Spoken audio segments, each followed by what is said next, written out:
Okay, we're going to go ahead and get started. It's 11 o'clock. So I'm sorry, some of you already arrived, and I put agendas after.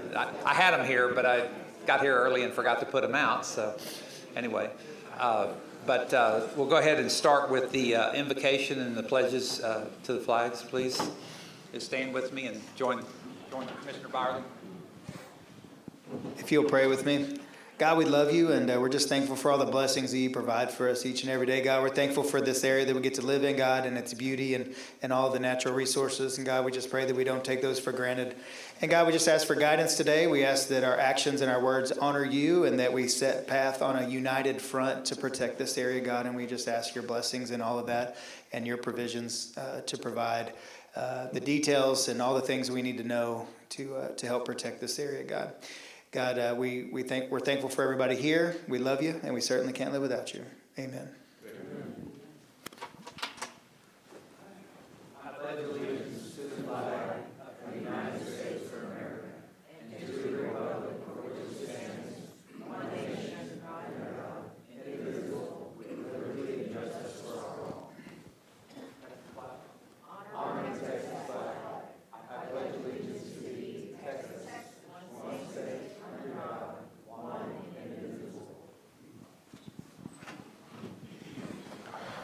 Thank you. All right, I'd like to start out in just a minute. I did a lot of outreach over the last couple of weeks, and I think we have some representatives for the different legislative, federal, and state offices, and I'd just like to recognize them. I think I saw somebody from Pete Flautis's office. Is that correct? Okay. Willie and Raymond and William. Okay. Just wave your hand. Thank you. All right.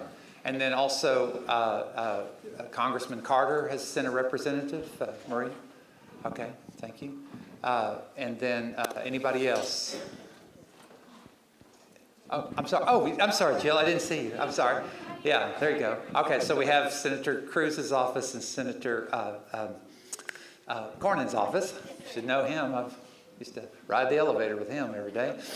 So, and then anybody else? Yes, Willie? Oh, yeah, William. Okay, Hal back there with us, also with Flautis's office. Yes, sir. Thank you. Anyone else? Okay. All right, so spent a lot of time reaching out to our legislators. That was one of my action items, is making sure that I had discussions with as many as I could and sending out information. I sent out information to the to many of our state agencies. I don't think, other than what they've provided already for some of the links that I gave you last time, Parks and Wildlife is still reviewing our information and considering their appropriate actions. So at this point, there's no other state agencies or legislative bodies here that I can see. If you are, raise your hand or wave or something so I can see you. All right, we're just going to try to do everything we can to keep everybody engaged in this process. The next thing I think we need to discuss is about or I put on the agenda to discuss, we'll go ahead and talk about the 391 Commission. Do you want to do a presentation on that, Margaret, or talk generally about what? Okay, I'll tell you what I've learned. I've talked to Judge Huckabee up in Erath County. I've talked to Judge Blackburn in Bell County. I've talked to Judge Snell in Williamson County. Now, that's the only county that has some part of this power line going through the very corner, right around the Florence area across William County. A very small amount of the county being impacted, and very few landowners being impacted in that corner of the county. Williamson County is the only county in our COG that has a power line going through it. So as far as the 391, as far as I know, Llano does not have power lines going through it. Can anybody verify that? I think that's correct. That's what I see on the map. So that's the other county on the other side of us that's in our COG, and the other counties, Travis is unaffected, Blanco's unaffected. So to create a 391, the issue is that you have to have some common interest for creating the commission, right? So ideally, I mean, God forbid that it was Llano County, with the lines coming into Burnett County, and then we'd be because that's what's going on in Erath and Somerville. They're both coming through those counties, and so they're like situated. The other thing about the 391, I mean, I spent a lot of time, probably an inordinate amount of time, more than I maybe should have, talking to people around the state. I have lots of contacts that I've relied on and called in some favors from retired judges to, but like when somebody comes to you and says, I got this solution for you and I guarantee it'll work, and there'll be no drawbacks, no drawbacks whatsoever. It can only be, kind of reminds me of, the old Merrill Haggard song, free, what is it? Free bubble up and rainbow stew. I mean, it's just not the way I live, the way I understand things. So, and so there are some issues with the 391. It's creating another governmental layer. Many people already are taken aback that, you create another level of government. And the thing about that governmental layer is it can't be taken back. Once you've created it, it is established part of the government, and the only dissolution of that entity is for that entity to dissolve itself. The organizing, so if Burnett County and another county or another city create it, you're going to create another level of government that cannot be dissolved other than by that entity choosing to dissolve itself. Now that happens from time to time. As I've traveled around the state, I've seen hospital authorities and different levels of government dissolve themselves when they come to the end of their usefulness, but they don't always do that. And they do have some authority. So it's something to be careful about. And quite honestly, my conversations, and this is informal conversations with some of the other stakeholders, is, a lot of times they're doing it not so much because they really believe it'll help. They're doing it because they're getting a lot of public pressure to create this entity and just trying to get some of the pressure off. And so, I had several articles that I found, even, like the judge in Fannin County wrote a long article. But if you read the article carefully, he's like, well, there's some drawbacks and there's positive things. And so, we need to think through, and then finally, the ultimate test of who we could create a 391 with is somebody that's like situated. Well, Burnett, the city of Burnett, the city of Bertram, the city of Marble Falls might have an interest in helping us out, but then there's other issues related to. Keep in mind the 391 Commission statute is what the 24 Council on Governments are established under. So I want to be clear about that. There are 24 established governmental or quasi-governmental agencies established under the auspices of the governor's office. This is how we have law enforcement training centers organized through them for regional law enforcement training to get deputies and police officers for smaller jurisdictions. We have transportation. We have our Council on Aging. So we're doing lots of stuff through COGS, and 391 is the enabling statute to allow the governor, and our BOPAID, we do that hazardous waste and BOPAID every year to collect things out of, from the land so we can destroy it. That's all funded through TCEQ using a COG, and all over the state of Texas, they use the COG to send out those funds instead of giving it to counties individually. They have the COG organize, score, and rate those kind of things. So. Anyway, so that's a little bit, sorry, probably too much about governance, but yeah, so anyway, but so then the other thing that I was really worried about when talking about a 391 commission is because if we created this commission, I'm told that all these folks are going to spend millions of dollars on our behalf to represent us on the legal side. Well, I'm sorry. I know the story about Steve Moston and his wife Becky, who made billions of dollars off the Texas windstorm program and then turned around and spent hundreds of millions of dollars as Democratic donors doing dark money campaigns against our governor. So I'm sorry I've been in this role for a long time on a statewide basis, and I know how this system works. So if you don't believe me, you can go to Texas Tribune, read about Steve and Becky Moston. And again, they're, God rest their soul, or his soul. But the thing is, life moved on. But that was his strategy, was taking millions and millions of dollars and fund things that embarrassed our governor and other elected officials. And then, of course, there's always the drawback when you don't know where the money is coming from, that there might be some really bad element. People are worried about Russian disinformation, CCP. I don't know how these things work. That's way above my capacity, but I know it does happen and has been said to happen. I'm not a conspiracy theory, but finally, I did use a lot of my contacts in other parts of the state, and I finally found some of the names, and I'm not going to share them with you because I do want to remain anonymous, but at least I had comfort once I knew people who knew the people who were funding it. So again, I don't know if they're actually going to spend literally millions of dollars like it was stated that they would spend for Burnett County legal representation if we were to create a 391. But at least it seems somewhat legitimate that the people, the names that I were given, that I knew other people who knew them, I feel some confidence that if we did move forward with a 391, then I would at least have a level of confidence that these are really Texans, really landowners that are involved in this, Stewards of Liberty? Is that the American Stewards of Liberty? So anyway, my comfort level has gone up since I spoke in Commissioner's Court, I don't know, a week ago or whenever. Okay, so do you want to add? Yeah, she's been doing some research as our legal counsel. This is Margaret Pemberton, thank you. And so she's hired by the Commissioner's Court to provide legal assistance related to this specific project. So I'll let her take over now. Yeah, I won't take long because he really covered it very well.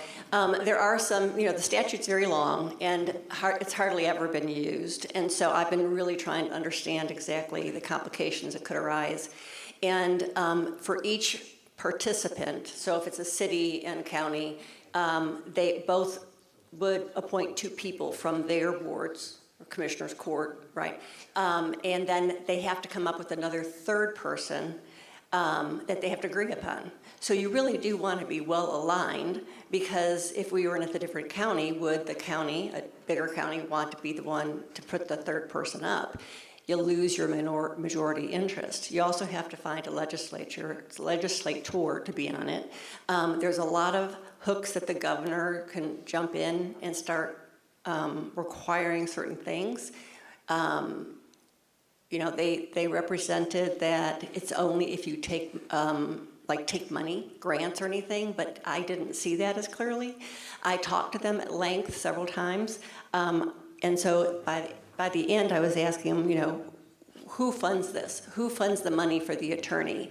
And they would not disclose it. They're a 501c3, so they don't have to disclose it legally. The judges independently tried to find out a little bit more about it. I asked about, because we have to have audits, and we would have to pay for the audit. So everything would have to be self-funded. If it's the city would have to fund the people on there, and the county would have to fund the people on there. They are actually representing a group of people in the very first line that Encore filed in West Texas.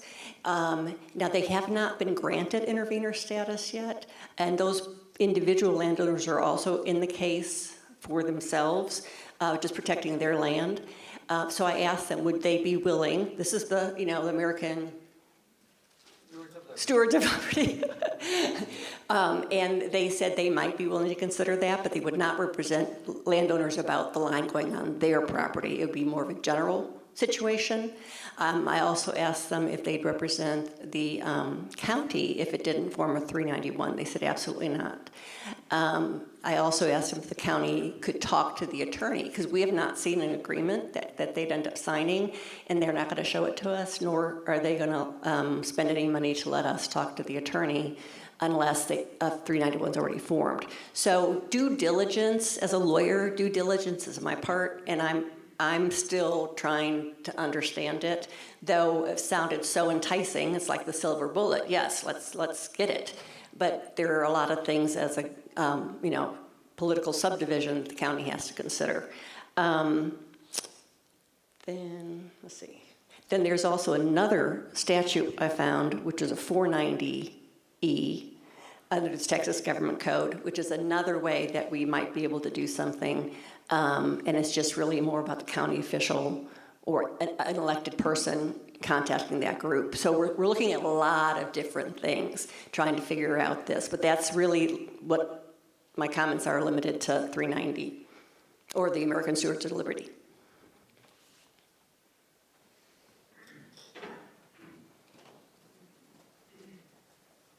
I'll go next. I'm going to do just a little overview, because when this comes up, there's still new people learning about this, as odd as that sounds, because some of y'all have been invested since day one. So I'm going to do just a quick overview, real high level, for those that might be online, and some new ones here that are just now hearing about it. And with that, I want to remind everybody, tell your neighbors about it, make sure they know about it, your friends, and all that good stuff, because the more widespread this gets, I think it's going to help in the long run. There's some maps in the back that Mia put out. Those are great visuals, so check those out. In the event you don't quite know where all the lines go, those are pretty good. They're at high level, but they give you a good idea. And I found that the LCRA transmission website has the most interactive, easy to navigate maps to really dive down onto properties and see where they're at. So the filing for this was supposed to be last December. They punted till March, and so as of right now, that's where we think the preferred route will be filed. As long as she keeps nodding her head, I'm in the right direction. So, yeah. Okay, recommended route. Whatever the PUC recommends, they'll hit us with that. And so right now, obviously, it goes back. I had the same thought the judge had in the beginning. It looked like the guy in his purple marker walking around. And so they are going to narrow that down, we think, in March. But we don't know. We're definitely following along daily. The only other thing I'll add is that once that happens and you decide if you're an intervener, if you have status, if you have all that, get involved, stay involved, help your neighbors be involved with all the talking points that would help protect your land across the county, because obviously the county, we can't get into neighbor versus neighbor, and since the beginning we've vowed to not do that. But what my hope is, and what I hope is that enough of this and enough people across Burnett County and the other lines can get our legislators to take this to the next session and just revisit what got put in motion back in 23 and kind of glazed over in 25 because there wasn't any issues brought up. But now that they've done this, obviously there would have been issues. So I'm hoping this goes to the next session and that they can vet it out with all of this public input and feedback going up to the top, and they can reconsider what they're really doing here. And so I know Wes Ferdell and Ellen Troxclair have wrote letters. Wes Ferdell's been real active on social media in his opposition to this. He wasn't on the legislature in 23, so he didn't get a chance to vet this out. And I think there's 23 new ones is the number that never vetted this out. So I think it's worth a look. I think we need to remind our legislators and our reps of that, and hopefully push this to then. The window to start filing is at the end of this year, so it's actually sooner than you realize, even though the session seems like it just ended. So keep going. We're going to keep going with this and vetting out the 391 and the possible new things that Margaret talked about. So I don't know what's next on the agenda, but I know you'll have a chance to speak at some point. Yes, Willie? Hold on just one second. I want to make sure we get this on record. Just to let you know, through William Howe's office, there with Senator Pete Flores, he also wrote letters in regards to the transmission lines, and so I want that to be acknowledged. Right, that's correct. So, yes, we did. We've talked about that at the last meeting. That Senator Flores. We're grateful for his involvement in that. So, and as well as Representative Troxclair and her statement on coming out against this. I don't think people realize that, what was being sold. One of my neighbors was pointing to, HB 5066. Somebody can correct me if that's not the right one. But that's kind of where this came from, right? It was a legislation that was passed, and when I went back and read it again, I think I looked at it weeks ago or months ago, but I was thinking about, when I used to help the courts craft legislation and some of the strike-throughs and wonky language. It's like, oh wow, an advocate really, we used to, that was the one thing when we were dealing with legislation was, when advocates write, and I'm talking about like whether it was civil rights advocates or power line advocates or whatever, you can always tell the way they phrase things, right? Because it's always exclusionary or specifically to them. So, and I didn't catch that when I read it earlier, but then I was looking, oh, that was really crafted for this purpose. And as what the neighbor was pointing out to me, it was not to create a 765. Those are choices that have been made since then. It doesn't say, I was actually doing a Google search or whatever, inside of the Texas legislature online. You could do a text search, and there's, 765 isn't in there. So, okay, so I know at one point we kind of talked about a committee, but then who's on the committee and who's off the committee and stuff like that as far as the Commissioners Court. And so we switched to this model. The Commissioners Court gave, for us to start having some workshop meetings. There's, we've got several commissioners in here, and I'm sorry I didn't acknowledge, we've got Commissioner Chad Collier over here. Obviously, you met Damon Byerly, Brian Wilson. I got Jim Luther over here in Precinct 1, Precinct 3. So, sorry I didn't acknowledge you earlier. I apologize for that. But one of the things I said, if we're going to do these meetings, workshops, then it has to be kind of an action-oriented thing, or it's just, then we're just having a meeting, and it's just really not worth in my opinion, it's not worth my time or your time to get together and have a meeting that we don't come out with actions. So I'll just go through a couple of these. First off, I'll just open it generally. Has anybody made, I've certainly been trying to do my part. Has anybody made any significant changes or accomplishments since the last meeting that you'd like to share with this group? As far as we outlined on the board some action items about contacting your legislators. Maybe I'll just do it this way. Has anybody written a letter to their legislators, congressmen, or senators since our last meeting? Anybody? Okay. All right. Thank you. All right. That's great.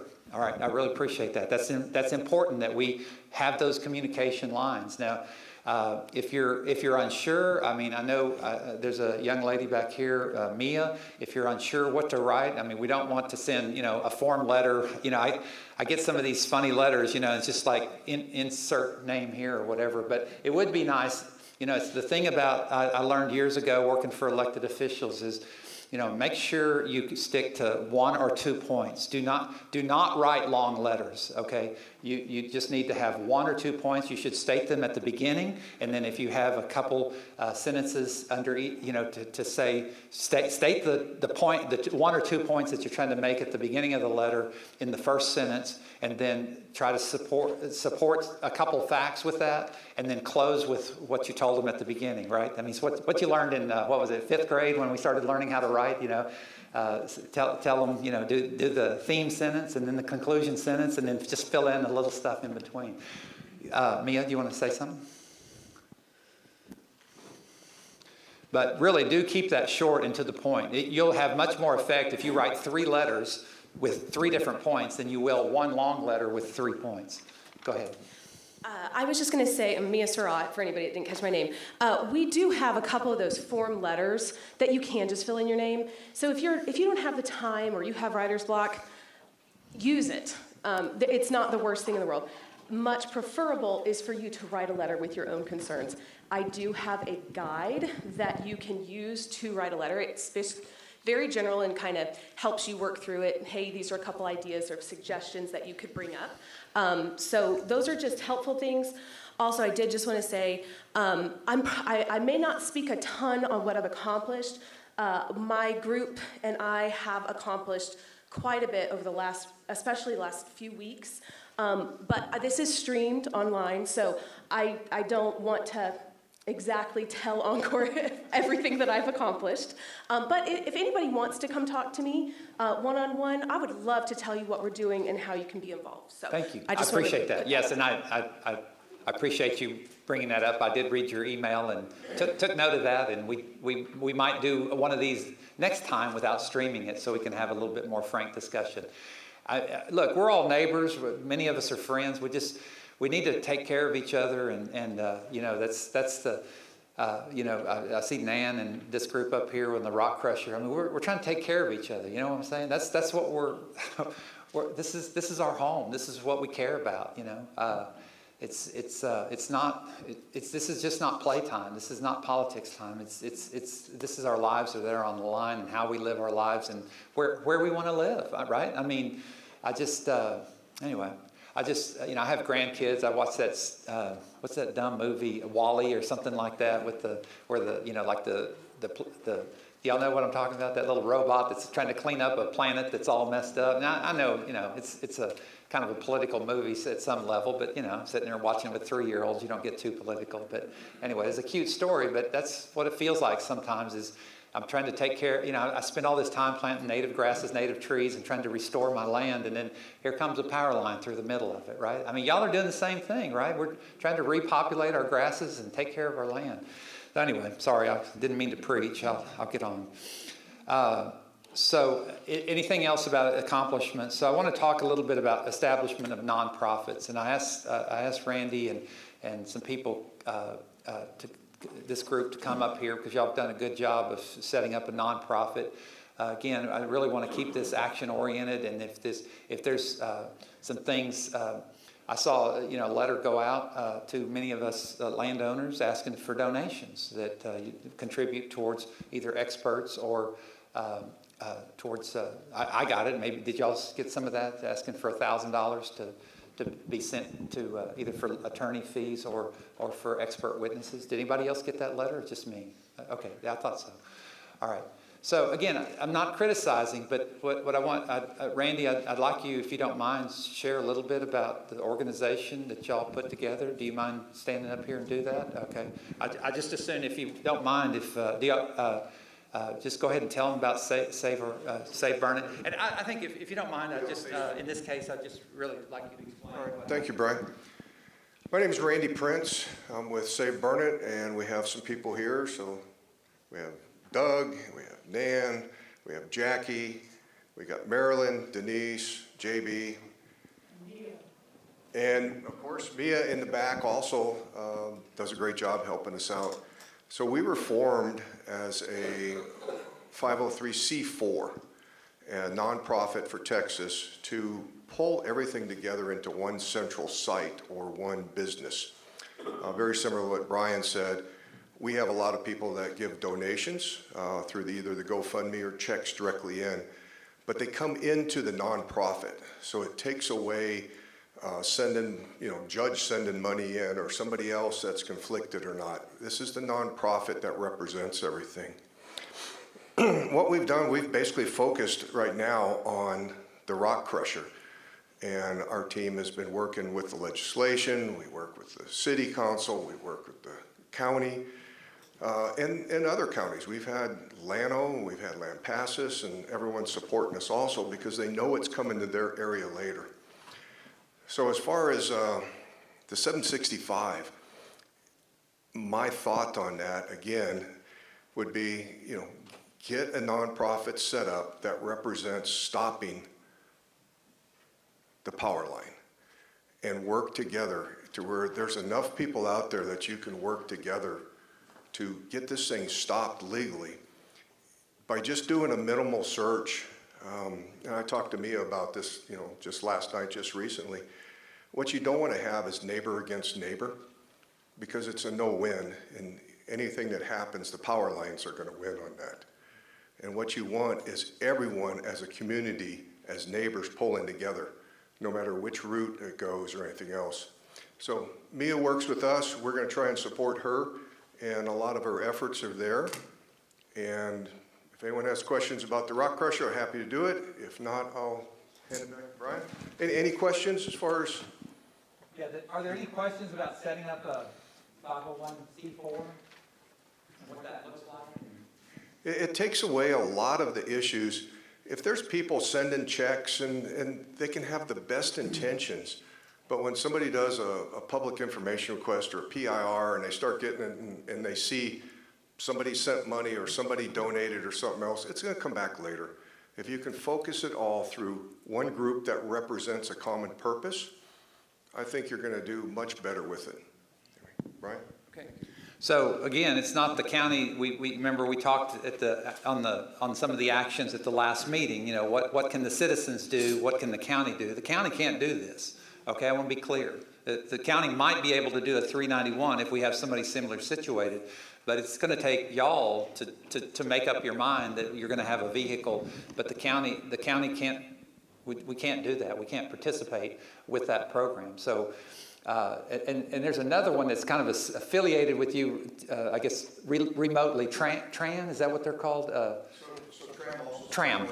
Okay, and that's Texas Aggregate Mining. Okay, and they have some of the same issues, but they're not the same organization. Correct? Okay, just make sure. So we've got a couple of these around. There might be more that I just don't know about. Does anybody else know of any 501c3s or C4s in the county? Okay, yeah, okay. So I mean, they're all over the state. They're registered with, you know, it's a nonprofit corporation registered with the Secretary of State. It has to have a board of directors. It has to have a set of bylaws. It's not particularly complicated. I've over the years when I used to fund substance abuse programs around the state, I used to help some. You know, I'd get up to Snyder, Texas, and like there's nobody up there to provide substance abuse treatment. And as a state official, I couldn't really get involved other than to direct them on how to organize it so that we could provide substance abuse in Snyder and all the Red River County and all these far-flung places that would never have had substance abuse had it not been for some creation of a nonprofit. So they can be quite effective. So any other questions about nonprofit corporations or setting up some actions that y'all can take? So what about, to Mia's point, I wonder if we should just turn off the stream for a minute. I would, can we do that, Damon? Can we just turn it off for just a minute and just let me ask this next question? So, okay, all right. Yeah, but we're only published for being here. I mean, the stream is not part of the publishment. I guess I got a county attorney somewhere. Can we turn off the stream? Okay, all right. Then I'll just have to. Okay, thank you.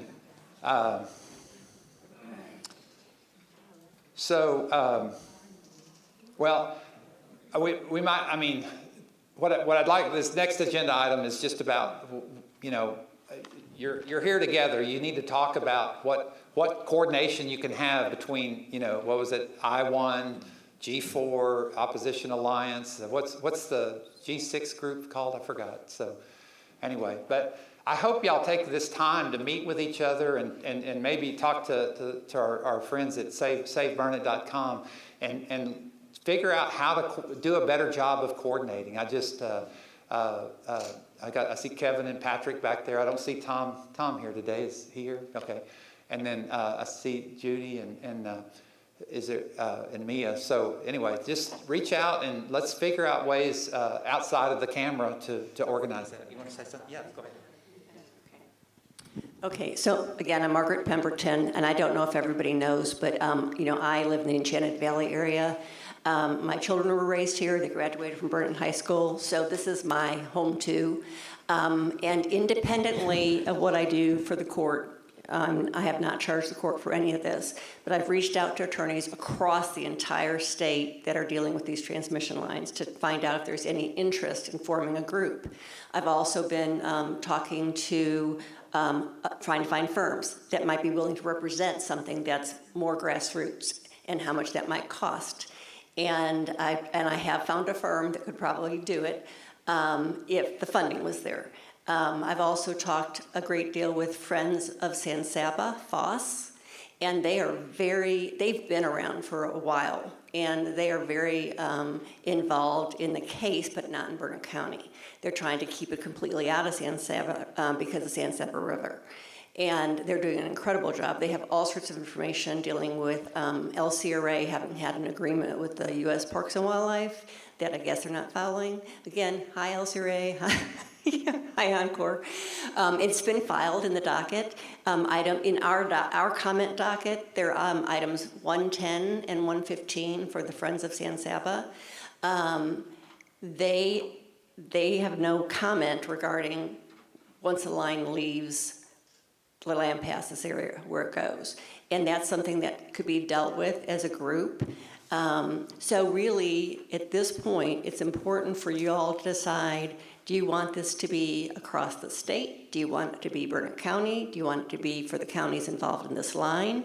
You need to define the scope and what you want to accomplish. There is no firm that is willing to take on fighting the line forever, that it's never going to be built, because they believe that lines need to be built. And you've got lots of lobbies trying to get them built. 501c4 is better than 501c3 because you can actually lobby.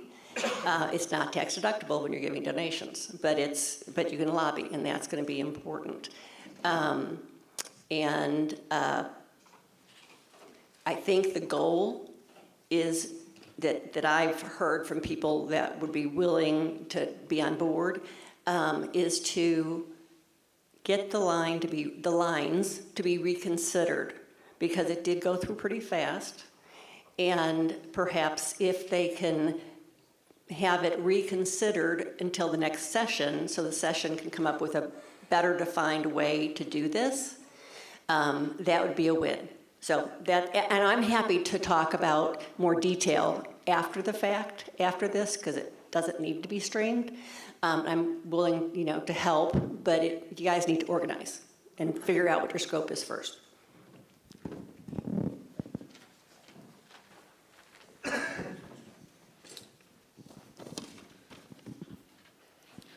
Okay, and then as far as, impact of legislators or any other opportunity to provide information, I'm not putting the legislator representatives on the spot, but if you want to say something, this is good time to say that. It's okay if you don't. I told each one of them as I invited them, I'm not going to throw them under the bus, expect them to stand up here and because they're here to listen and learn about our concerns. But if anybody any legislative representatives wants to say anything, you can do so now. And then the next thing is, if anybody else wants to say anything, you're welcome to come to the mic and share whatever your thoughts are with the group. Anybody want to say anything? Oh, sure. Does the 391 statute allow for one to be established with a sunset date? I don't think so, but I didn't see it in the statute. Okay. What that means is that you would create an organization that would have a term specific, because that's what he's asking. Sunset is usually where some commissions or committees or whatever. The legislature does that even with state agencies. So. No, I was just going to say that's more applied to legislative, the actual statutes.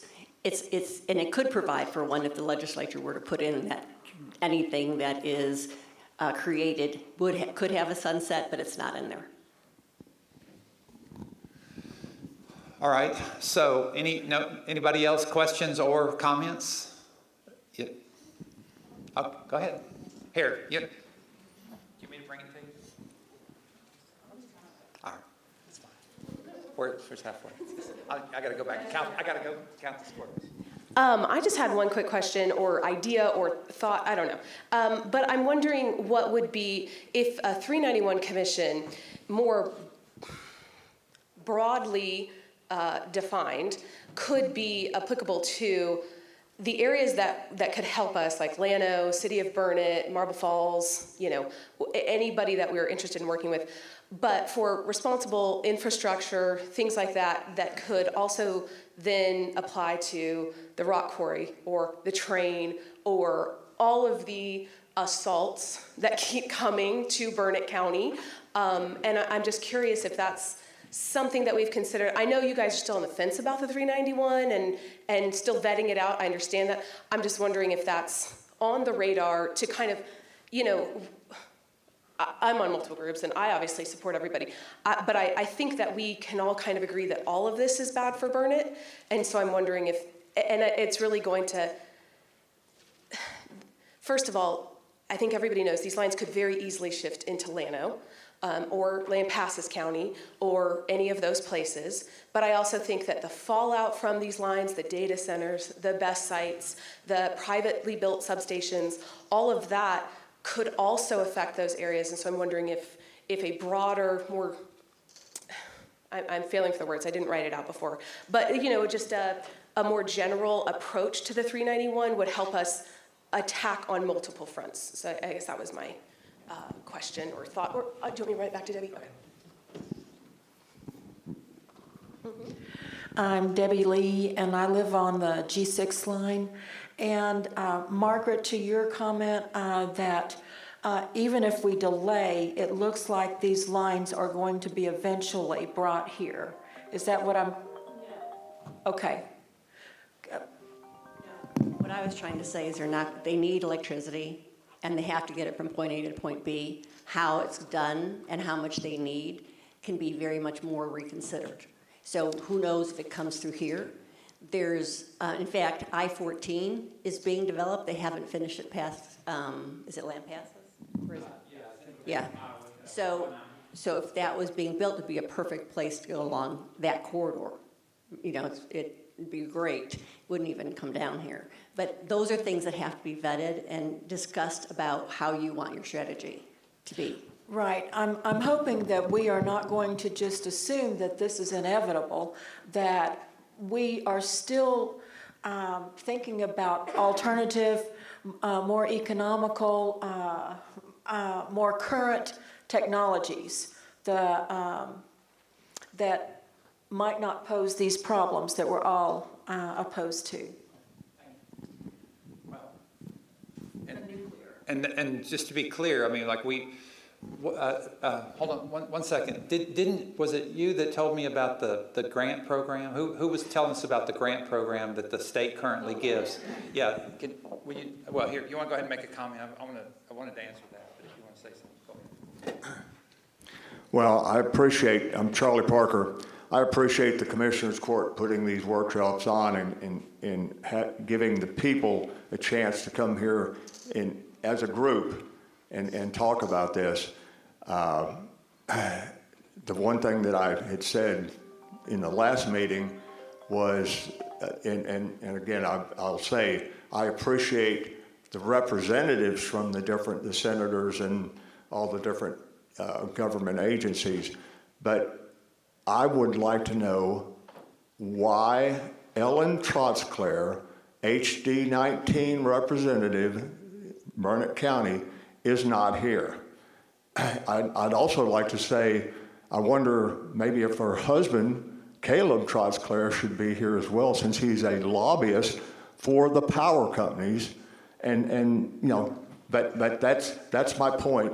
And again, she is our representative, not an assistant. Her to be here to listen to people and to talk to people and tell people what's going on. Okay, and that's not the place for this right now. So I want to be clear about I'm sorry, I've already forgot your name. Just Debbie. She was talking about other alternatives, like generation and all this other stuff. So I wanted you to tell about the grant program that the state of Texas is currently giving money away, our money. Yeah. Tell them about that. Well, I want to start by saying the electric industry is an extremely complicated paradigm. And I can't get into everything, but when Senate Bill 7 back in, I think my son was born, 1999 was passed, we deregulated the ERCOT market. So power generation was unregulated. Transmission companies were regulated. Customer service was quasi-regulated. So the power generation gets to build wherever they want in Texas. And to try to piecemeal that back, they'd have to change some significant statutes. And again, you got lobbyists saying, why should we do that? We have a grant, Texas has a grant program that they're actually giving low interest loans to power companies, power generation companies, to build power generation. And one of the things I question is why couldn't a part of that be, okay, if you want this very low interest money, you need to site in the place where we need you, instead of just citing wherever you feel like it, and then we have to build to you lines to get there, and then transport it to the customers. So that's just another question. But right now, we're deregulated, and power generation gets to go wherever they want. So that was just, like as when I ran statewide grant programs, if a sheriff's department didn't report to the TCIC, Texas Crime Information Center, then we just didn't give them a grant, or we would hold their grant until they complied. And I mean, here we are giving millions, hundreds of millions, billions of dollars for loans and grants to power companies when we've been told that they can't control where the generation is. Well, we could if we just put a condition that the generation would have to be located where they had the supply, where they had the need, right? So anyway, that's another issue. So what about any actions that need to come out? I did forget to say, I did reach out to Lampasas the other day, and they're going to be watching. A lot of jurisdictions are way behind us.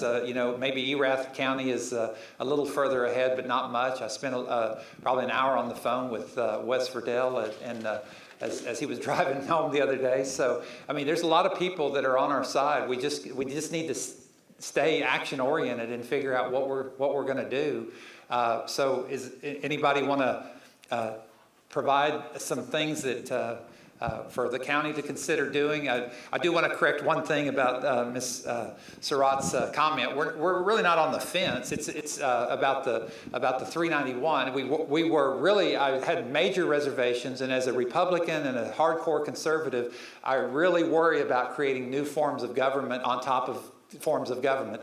That's always a concern for me. It goes way back to my younger days and training in economics and things like that. So that's that issue. But I'm at least comfortable now with the 391 concept. But my problem is, who within my cog do I have like and similar interests? That was the beauty when I talked to Judge Huckabee about Somerville and Erath.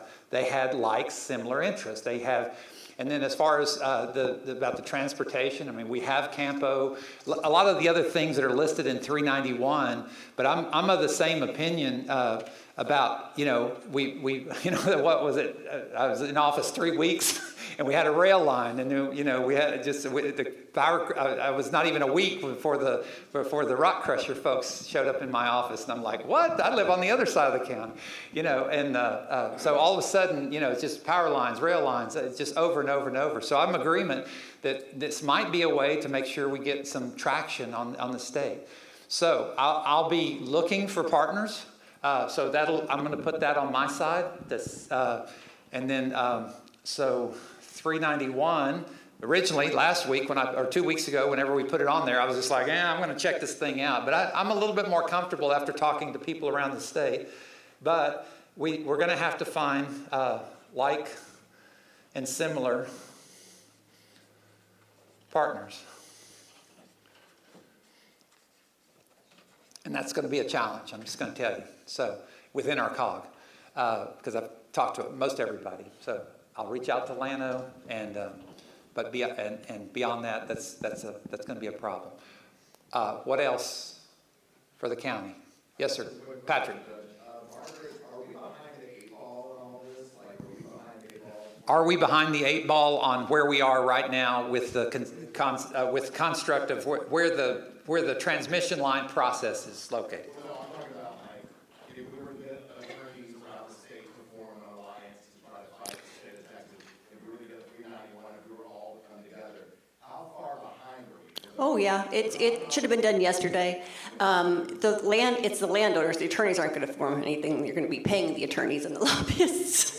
So landowners would need to get together quickly. But I will say, it's Friends of San Saba, Foss, and they said that, and they were already existing, so they had a vehicle to start it right away. But they needed the money to actually go against the lines, right?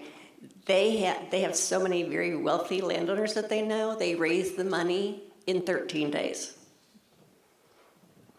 How hard do you want to work? Can I just be transparent? maybe not on camera, so, you wanna just wait and then we can talk afterwards? Okay, I'll close the meeting in just a minute. Yes, ma'am. As far as what the county does,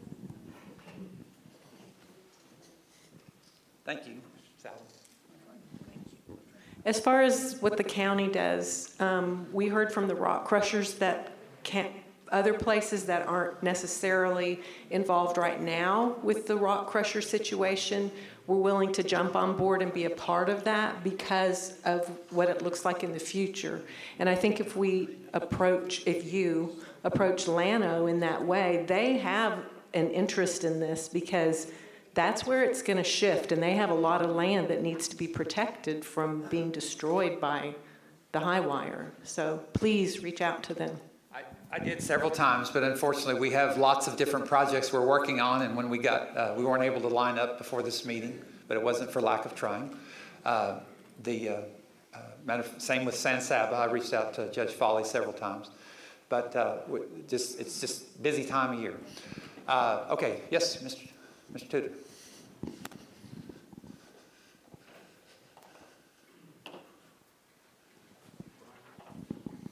My name is Russell. I'm a citizen of Burnett County since 1960.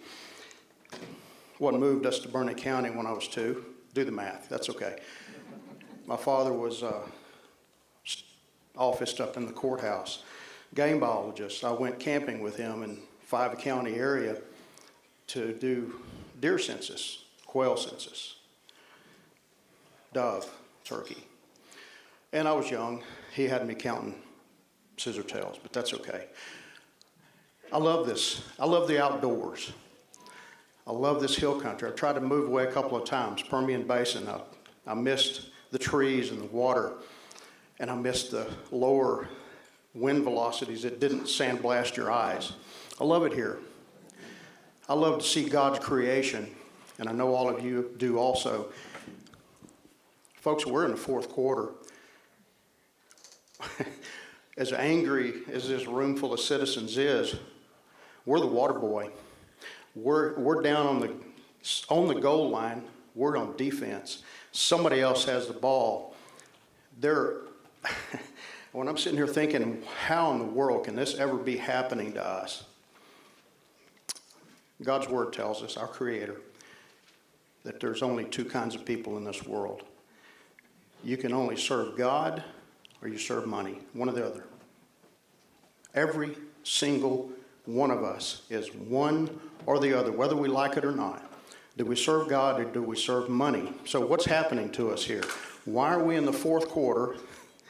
And folks, I just learned about 4 days ago that it's not just a transmission line that's 765,000 volts that will cause childhood leukemia. The cattle won't graze under it. The grass won't grow under it. It's dry. Former firefighter, what does that mean? Okay, so learned several months ago that this line is going up here to the desert, basically, in the Permian Basin. I've been there. Mostly sand. And there's going to be this evil data center that power is going to. I just learned a few days ago that there are folks that want to put one right here in Burnett County. Those data centers have to have 4 sources of electricity in order to build one. One of those is batteries, huge buildings full of batteries that burn at almost 5,000 degrees. Reno's going to come up here. I think he told me about it. He's going to share some of that information. Another former firefighter of many years. Folks, we're in the fourth quarter. We don't even have the ball. And I'm sorry, the citizens, the mad citizens that are with me is just scared and pretty much uninformed. We're the water boy. Somebody else has the ball. It's somebody else is going to get the ball, and it's someone else's responsibility that can stop this. And it's very possible that land has been purchased. Did we have a time limit? I didn't know. Well, it's been, I didn't time it, but I think that we all agree that power lines are bad. Can I have 5 more seconds? Okay. I'm just beginning to wrap my little brain around this, and I know many of y'all are too. Many of y'all came here, you don't have a clue what's going on. Some of you here know a lot about it. I would like to maybe have a discussion when the gavel hits the table up here to learn a little bit more about it before we leave here. We got to work hard. We're in the fourth quarter. We're down to the goal line. Thank you. All right, so like I said, we've established at the last meeting that power lines are bad and a lot of these things that are coming against Burnett County. So at this point, let me before you do one more thing, I'll hold on one second. I want to go ahead and finish what I started here, and then we can go ahead and finish up. Is there anything on this list that should be? Like I said, I promised that I would hold these meetings as long as we came up with specific actionable items. If we don't have actionable items, then there's no sense in having these kind of meetings. So I want to make sure. Is there anybody else? Patrick? Did you formally ask our elected officials to come here for another meeting to do a town hall for this workshop where we actually can talk to Senator Flores, Representative Troxler? I don't think Congressman Carter or Senator Cruz can come here from DC, but it would be great to have them here to have an actual discussion. And it's informal and respectful, but the topic, so I think that would be a good future meeting that we have. Okay.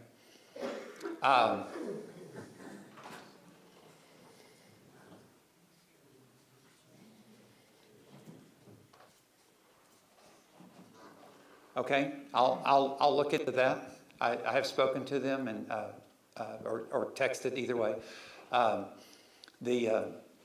Anything else on this side? Yes, ma'am. Thank you. My name is Jackie Coleman. I'm a resident of Burnett County. I'm going to say, as citizens of Burnett County, that includes our neighbors and everybody that we know in our county, we need to start volleying letters to our representatives, letters as far as we can go. Listen to Mia, she's saying it right. In those letters, you need direction on, and you need to know how to get them there and follow up that the person's received them and you get a timely response. That's one of our big things. Talk to your neighbors any way you can. Get it out there. Thank you.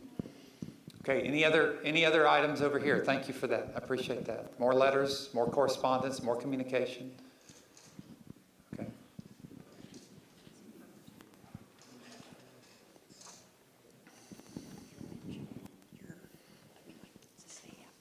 Okay, just one second. I'll let this young lady go, and then you. I was just going to follow up and say one really important thing, and it should be an action item, but it's kind of broad, is that do not lose focus, do not lose hope. We're going to have to really unite and be Texas again and say, not here, not in our county, not in our state. We're going to have to get really strong. In those letters, we really have to demand that of our representatives. I'm just about the biggest fan of Wes Verdell. I think that there could probably be, but he's come out so strong. He's really just been very firm against this. Senator Flores has written a number of letters. They've been really great. If I got one request, it's that I would love an interim study on it. So if you guys can push for that, we are so with that.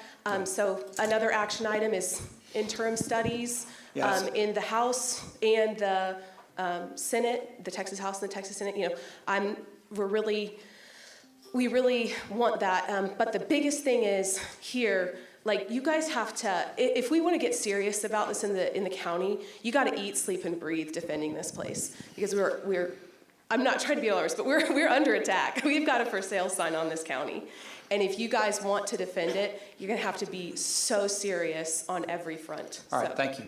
So, the Speaker and the Lieutenant Governor are creating interim charges. Hold on, this fellow was next right here.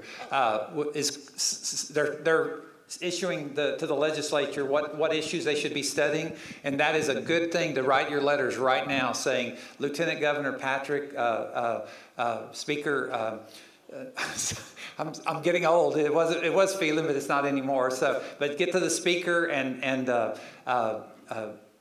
immediately, say, I want an interim charge about the 765 power line and what's causing the problem, according to the TPF focus, is that the need for so many long-distance lines is fundamentally driven by the failure of the wholesale market to properly incentivize the development of dispatchable generation close to the load. Okay, that's what Margaret was talking about. We're giving millions of dollars low-interest loans. Go ahead, sir. I'm sorry. Number Do you have one, something to add to this action item? If not, okay. have you discussed the path through Burnett County that they're going to take the power line? Yes, the maps are back there. You can take a look at the maps to see if your Okay. property's near it. Okay. Second one I wanted to point out was the people in Paradise, California had the same type of power lines run through their area. And they were told they were safe by the power company. You know what happened to Paradise? Yes, sir. Yes, sir, we do. Okay. Lots of people died. Thank you. Okay. I don't think those were hold on. 765s. I think those were 345s. Anyway, okay, go ahead. Reno Lamb, a few of you know me.